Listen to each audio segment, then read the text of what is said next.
down at the bottom of the map, we have our red Zerg player from the Team Slayers, winner of the last game.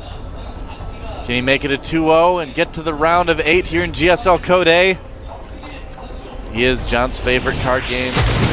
YugiOh.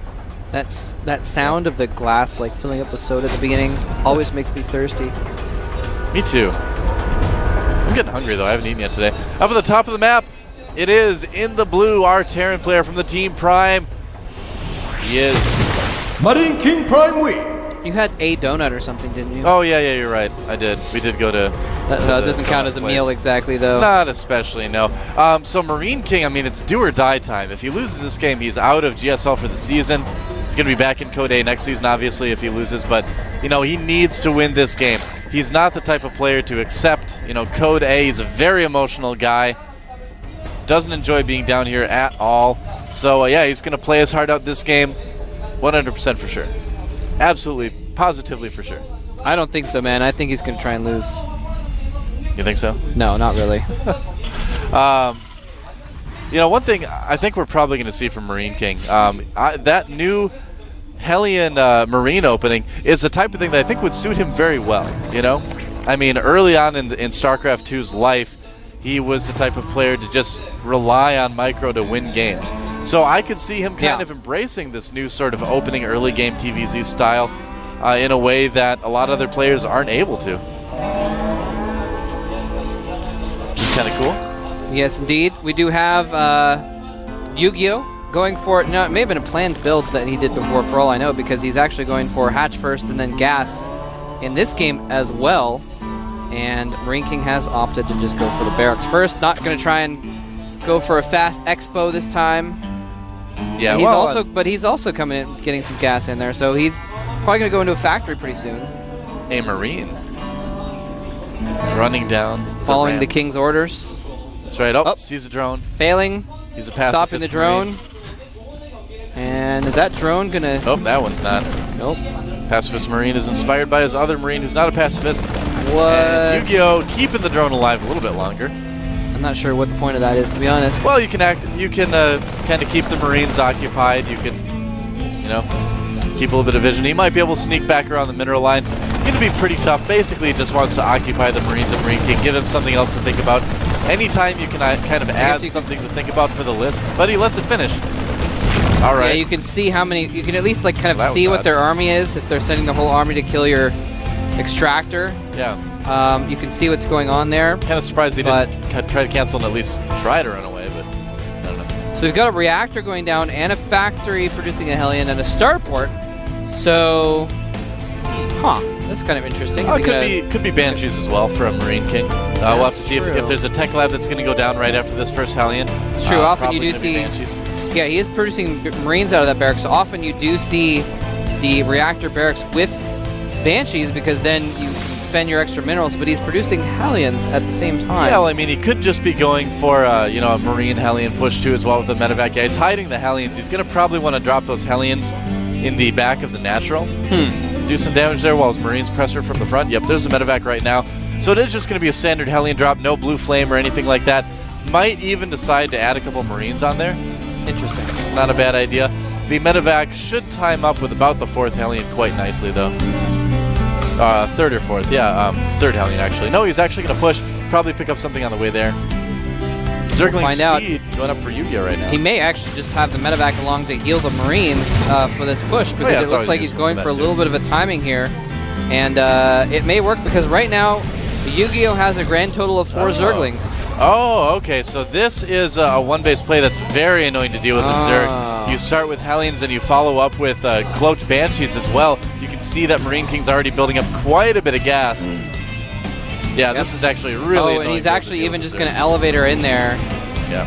And so that's part of the purpose of the medevac. And there's a spine crawler going up at the natural, which isn't going to do any good here. Yeah. MarineKing moving his whole army up into the main, and right now YugiOh desperately trying to produce 14 Zerglings to deal with this. Yeah, and here's what you try to do. He's going to try to focus on the Queens if he can handle these Zerglings. Because if he kills the Queens, his Banshee's going to do so much damage. Oh, beautiful micro by MarineKing, taking out all the Zerglings with very few losses. Yep, YugiOh just did not have enough. Is now going to polish off the Queens as well. More Zerglings coming in, though, to try and kill them off. The medevac healing the Marines, keeping them alive. Yep. And yeah, the Hellions, nice Hellion micro. Look at that, keeping those Hellions safe with very low health. He's going to eventually be driven off, but he did manage to kill one Queen. Killed some drones, not bad at all. Oh, and he's actually producing a Raven, not a Viking. Yeah, that is really interesting. So this is something a little bit new. He's producing tanks and a Raven right now. Huh. At least new, as in something I haven't seen really before. Siege tech being upgraded as well. Yep, really curious to see what he's going to use that Raven for. You know, I mean, auto turrets are quite useful. He's going to be able to use it to sea burrow banelings, you know, later in the game. But just such a very early Raven. That's really interesting. And he is going to show that Raven to those Zerglings. Yeah. Well, you know, I mean... It may be... You know, it may be that he wants to... Uh-oh, he's going to lose his tank, though. Nope, never mind, he's not. He maybe wants to save up energy so that he can point defense drone against mutas later or something. Yeah, he is going to actually, again, be a little bit too greedy, a little sloppy there, and lose that. And actually, MarineKing's... no, never mind. I was going to say his door is under attack, but... Does point defense drone block Queen shots? I believe so. Yeah, the Queen shot is a projectile, isn't it? Yeah, it certainly looks like it. Yeah, so I think he might be using PDD to let the Banshees kill the... Or he might just waltz into the front and kill YugiOh, actually. A couple spine crawlers there, though, are doing tons of damage. Yeah. Oh, loses the medevac as well. And that tank is going to get taken down. This is not going very well for MarineKing at all. Yeah, has to drop the auto turret. So that went absolutely horribly for MarineKing just now. I'm really not sure what MarineKing is doing. He moved in a little bit too early with that. Yeah, I mean, he had something planned with the Raven. The auto turrets are useful, but I like the idea of using PDD so that your Queens will die to the Banshees without doing much damage to them. I don't know, man. Yeah, I mean, it was a good thought, I guess, but MarineKing being a little bit sloppy about his execution with this kind of thing. He's now moving out with a handful of Marines and a Banshee and another Raven. You know, what we're really seeing here is we're seeing Terran players go, all right, the way we're playing against Zerg hasn't really changed in like half a year. We need to switch things up. And MarineKing's going to do that by going all in. He's pulling out his SCVs.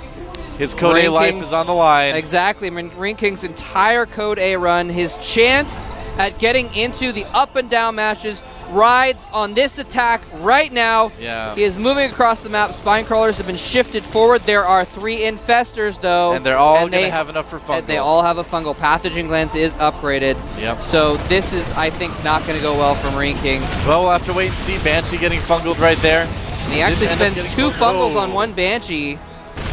It's worth it, though. You got to get rid of those Banshees. But, you know, he might have needed those fungals for the Marines and SCVs. We're going to find out. Oh, yeah, setting up that bunker contain right there. Oh, 3 more infestors in the back. Siege tanks are there, but he fungals everything. That's a lot of infestors, though, for YugiOh, and not a lot of units that do more damage. That's true. There's not too many Zerglings in there. They all died. Yeah, those spine crawlers are going to be a little bit tough to deal with. He still does have the Raven out. Still has some Marines. He does have some SCVs at home yet, so he's not, you know, completely bit by bit, 100% all in. And he's going to kill off that spine crawler as well. This may actually still work for MarineKing. The medevac's keeping those Marines alive barely. Wow. The auto turret's being cast down as well to reinforce this push. Yep. And MarineKing may, in fact, break YugiOh right here. And look at this, making another Banshee now that the Queens are dead. MarineKing is really, really doing a good job with this push. YugiOh produced so many infestors, and you know, I don't know, he's got a lot of Banelings though. Those Banelings might seal the deal. He's going in. Infested Terrans buying time for the Banelings to actually not do any good at all. The Banelings just died, and we actually are going to see MarineKing win this game, I think, Full Trap. Yeah, man, he has taken out the second base of YugiOh. And like you said, he's still got some SCVs at home, so MarineKing is still doing fine with his mining. Yeah. And YugiOh just does not have a response to this. That's going to be about it. He might lose a tank or 2 to Zerglings here. Not even. Oh, lifts it up to save it. Yep. Nice. And he put on the high ground too. Yeah, I mean, that Raven, the auto turrets did come in handy quite a bit there. So really interesting build for MarineKing right now. And it's going to kill Slayer's YugiOh in game 2.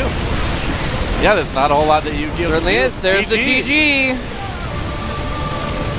So, wow, MarineKing staying alive.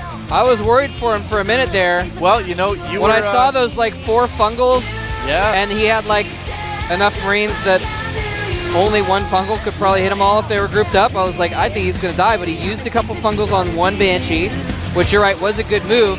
But then he only had one more fungal for trying to break out, and with the siege tanks there, just couldn't do enough.